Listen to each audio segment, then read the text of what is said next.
Now, COVID has seen an expansion of the state in a scale comparable to wartime.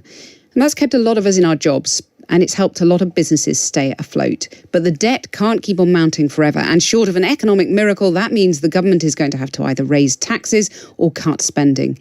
Next week, we'll find out some of the Chancellor's plans. But in the meantime, a lot of cash-saving ideas are being floated. Today, it's a public sector pay freeze. 5.5 million people are set to be affected, but it's thought NHS staff could be exempt from the measures. Well, Kevin Courtney, Joint General Secretary of the National Education Union, joins me on the line now. Kevin, good afternoon. Afternoon, Cathy. Obviously, these are difficult times for so many millions of people. Many private sector workers have already lost their jobs. Many more stand to lose them in the next few months. Does it not therefore make sense that public sector workers have their pay frozen? That doesn't seem to make sense to me at all, because public sector workers would spend their wages in private sector retail, private sector hospitality, private sector hairdressers.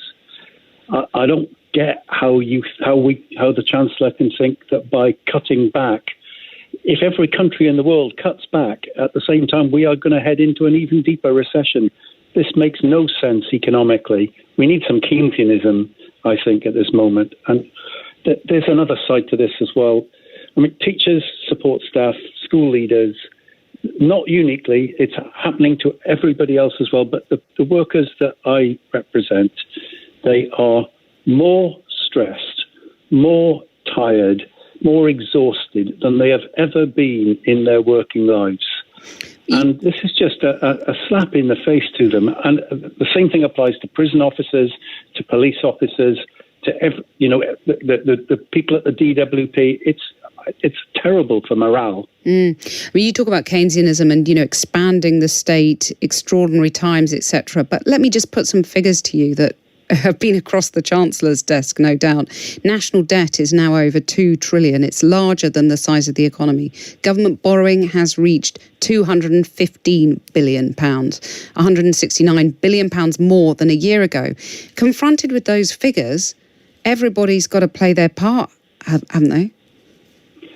Well, it's the scale of crisis that you get in a world war, isn't it?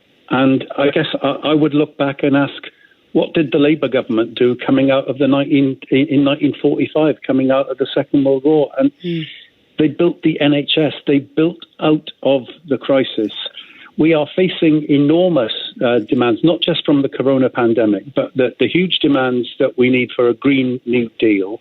And the government should be investing our way to a more sustainable future, but cutting back on public sector wages, which will depress the economy, which will mean that hairdressers go bankrupt because people won't have, that's the logic of this, is all of this. This is a con job if we're saying we're going to reduce public sector wages because private sector wages are falling. Well, because private sector workers depend on public sector workers spending money in their shops. Just very briefly, if you were the Chancellor, then how else would you raise the money? Well, I occasionally read the Financial Times. October the 16th, they were saying the World Bank, the IMF are saying end of austerity, fiscal activism. We have to borrow to get out of this. And borrowing at the moment is historically cheap. I think they should be borrowing and they should be investing that money in the Green New Deal and growing our economy in a sustainable way. And they should not be cutting back on working people's pay, either in the public or private sectors. Kevin Courtney, thank you very much for joining us this afternoon.